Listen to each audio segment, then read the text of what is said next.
Hello, नमस्कार, सलाम, सत श्री अकाल, जय हिंद।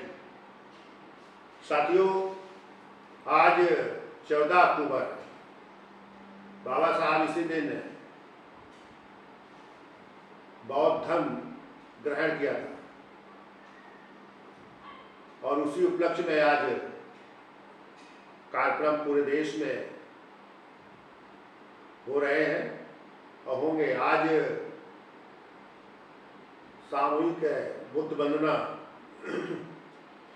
परिवर्तन चौक हजरतगंज स्टेडियम के पास 4 बजे होना है, 4 बजे होगी। और हम सभी से अपील करते हैं कि वो किसी भी धर्म, जात, समुदाय का हो, ये बुद्ध वंदना किसी व्यक्ति या उसकी नहीं है। ये बुद्ध धर्म जीवन का एक रास्ता है, ये विज्ञान आधारित है। ये किसी भी धर्म में बुद्ध सम्मिलित रहता है, क्योंकि ये लोगों के अंदर जो विवेक है, जो ज्ञान है, जो बुद्धि है, ये इस पर आधारित है। जिसके आधार पर साथियों आज एक हम लोगों को संकल्प भी लेना है और संकल्प हम इस YouTube के माध्यम से आप लोगों तक पहुंचाना चाहता हूं कि आप सभी लोग इस संकल्प को आज स्वीकार करें, जिससे इस देश में जो विकृत सामाजिक व्यवस्था है वो धीरे धीरे करके आज पूरे देश पर हावी हो गई। पूरे सिस्टम में, चाहे वो सामाजिक हो, चाहे राजनीतिक हो, चाहे आर्थिक सिस्टम हो और सांस्कृतिक सिस्टम हो, सब में जो है विकृत मानसिकता अपने आप को स्थापित कर लिया है। और इस देश में जो विकृत सामाजिक व्यवस्था को चलाने वाले हैं या इस देश को भेदभाव से चलाने वाले हैं, तो वो आजादी के पूर्व की स्थिति को बनाना चाहते हैं।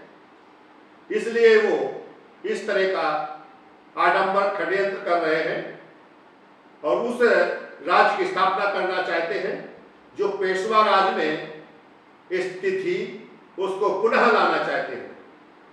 यदि आप ये चाहते हो कि बाबा साहब का संघर्ष और जब बुद्धिज्म सिस्टम आए या इस देश को फिर से विश्व गुरु के लक्ष्य पर ले जाना चाहते हो, तो फिर आप केवल कार्यक्रम कर लेना या नाम ले लेना यही सार्थक नहीं है। आपका तो उनके संघर्षों को, बाबा साहब के संघर्ष को या बुद्धिज्म व्यवस्था को स्थापित करना होगा, उस पर चलना होगा, तो उस पर काम करना होगा।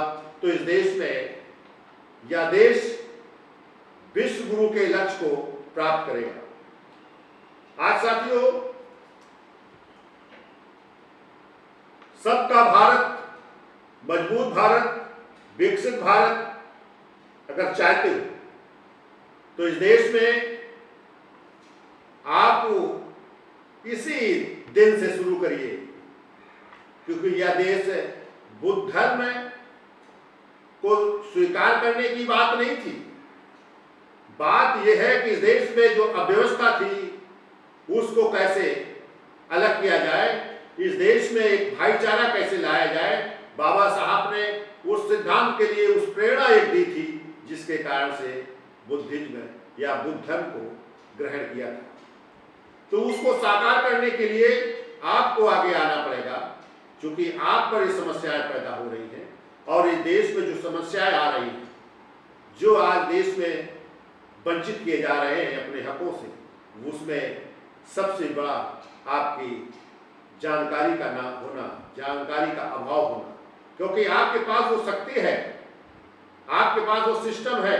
इस देश में बाबा साहब ने लोकतंत्र को जो एक स्थान दिया था और जिसके तहत आपको एक शक्ति मिली थी कि हम लोगों के पास मिलकर एक बड़ी जनशक्ति बनाएंगे। ये जनशक्ति अर्थशक्ति को भी पैदा करती है।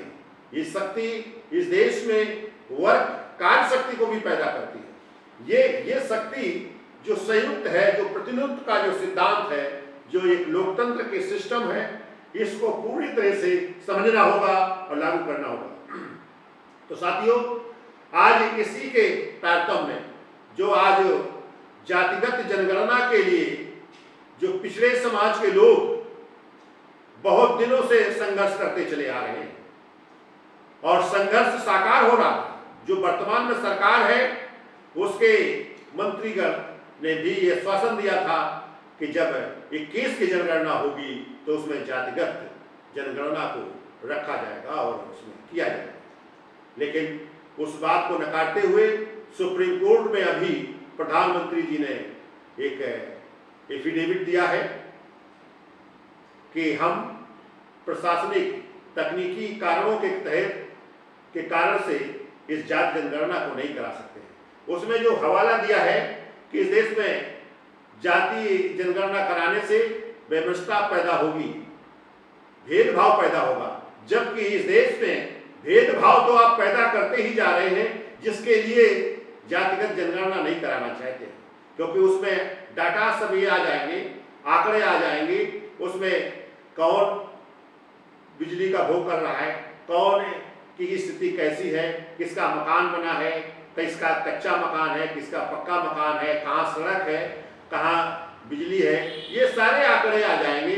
उसकी स्थिति क्या है, उसकी शिक्षा क्या है, उसके पास भूमि क्या है, उसके पास उसकी आर्थिक स्थिति क्या है, ये सारे आंकड़े जब आ जाएंगे तो इस देश में लोगों को विकास में जो लाना है तो उसके लिए संसाधन देना पड़ेगा और उसके लिए संघर्ष और तेज हो जाएंगे, जिसके कारण से ये विकसित सामाजिक व्यवस्था के लोग इस जनगणना को नहीं, जातिगत जनगणना नहीं कराना चाहते हैं। क्योंकि आज उस देश में हर स्तर पर वही प्रतिनिधित्व लागू ना होना, वो न्यायपालिका में वही है, प्रशासन में वही है, तो जहां से संविधान लागू किया जाता है उस जगह पर समस्त वो लोग हैं जो इस देश के सिस्टम के विरोध हैं या लोगों के विरोध हैं, लोगों में जातिवाद को बनाए रखना चाहते हैं या उनको सभी अधिकारों से वंचित रखना चाहते हैं। और ये सरकार बनती है सबके वोट से, लोकतंत्र सिद्धांत है, लेकिन अधिकारों में उन्हें सबको अलग कर दिया जाता है। इसको अगर बनाना है तो इस देश में साथियों खड़े हो, उठो, संगठित हो, संघर्ष करो, ले लो अधिकार अपने, या देश हमारा है। तो इस सिद्धांत के तहत आपको जातिगत जनगणना भी नहीं सरकार करा रही है तो आपको करना होगा और यह आसानी से कर सकते हो। ये लोकतंत्र का सिद्धांत ऐसा है, जो प्रतिनिधित्व का सिद्धांत है, जो लोकतंत्र और प्रतिनिधित्व एक दोनों एक दूसरे के पूरक है। तो जिस दिन राष्ट्रीय भागीदारी आंदोलन इसी पर जो है काम कर रहा है, आप उसके हिस्सा बने तो आप आसानी से जाति जनगणना करने में सक्षम होंगे और उसमें जो प्लान है वो प्लान सामाजिक स्तर आपको ऊंचा करेगा, आपको आर्थिक स्तर ऊंचा करेगा और राजनीति में पूरी हिस्सेदारी देने का काम करेगा। ये राष्ट्रीय भागीदारी आंदोलन है।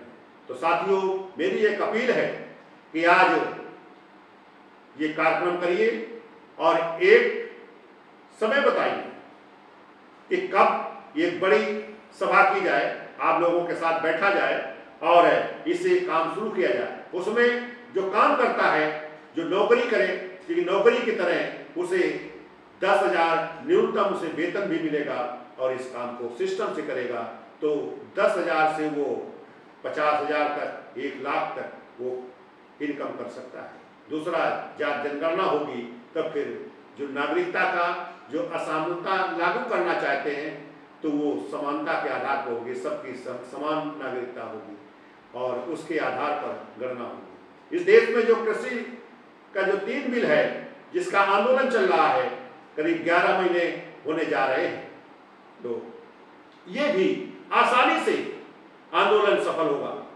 इसमें, क्योंकि इसमें उन जो भूमिहीन किसान हैं उसको भी भूमि का प्रावधान है, जो सरकारी मानक है 3.25 एकड़ का, वो उनको जो जमीन मिलेगी। जो किसान मजदूर है उसको 15,000 रुपया मासिक वेतन मिलेगा, काम मिलेगा इतने का, क्योंकि इस देश में जो मनरेगा के माध्यम से दिया जा रहा है तो 200 रुपया के सिस्टम से दिया जा रहा है, तो आज पर डे के हिसाब से तो आज 500 रुपया कम से कम होना चाहिए, ये न्यूनतम मानक जब लागू होना चाहिए।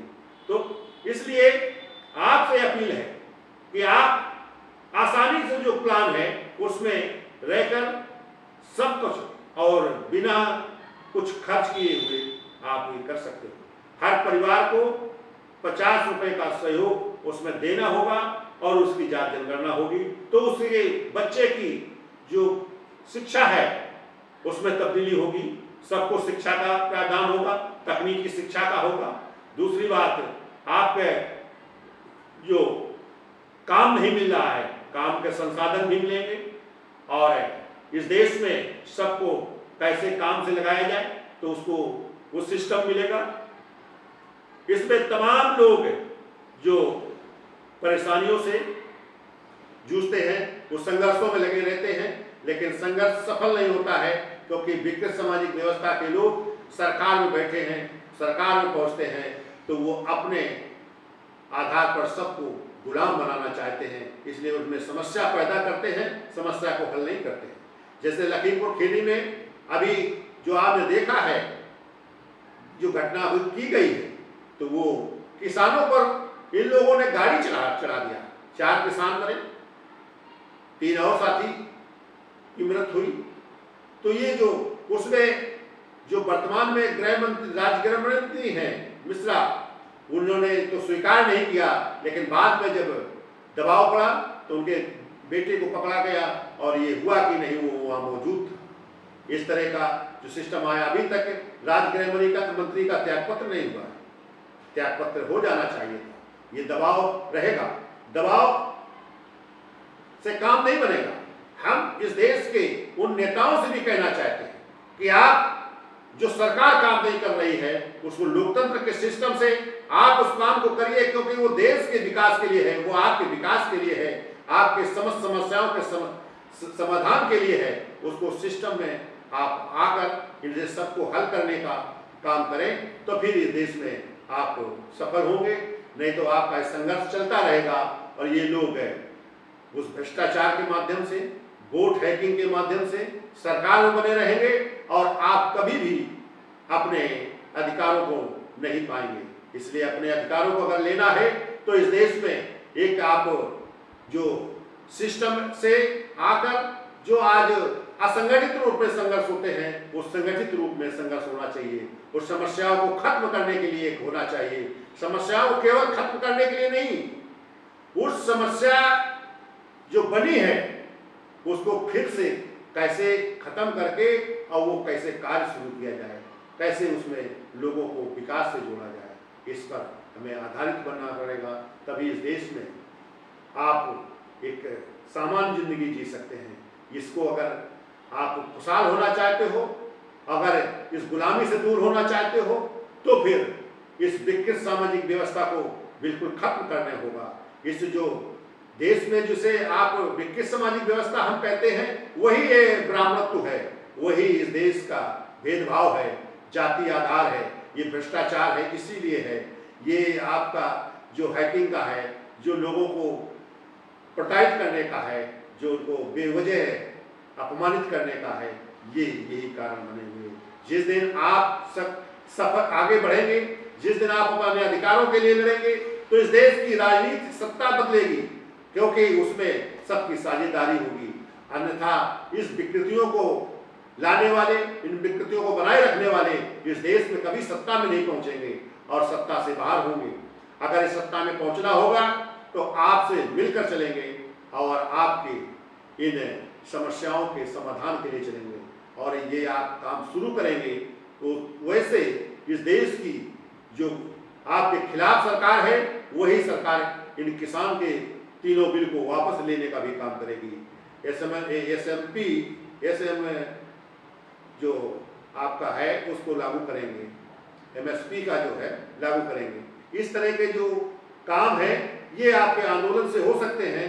आपको आंदोलन में आगे आना पड़ेगा और आप आंदोलन से भी आप अपनी पारिश्रमिक भी प्राप्त करेंगे, क्योंकि आप इस देश के लिए काम कर रहे हैं। उसको काम से आकलन किया जाएगा, काम के आधार पर आप आगे बढ़ेंगे तो हर स्तर पर आपको केवल प्राप्त होगा और आपका कुछ नुकसान नहीं होगा।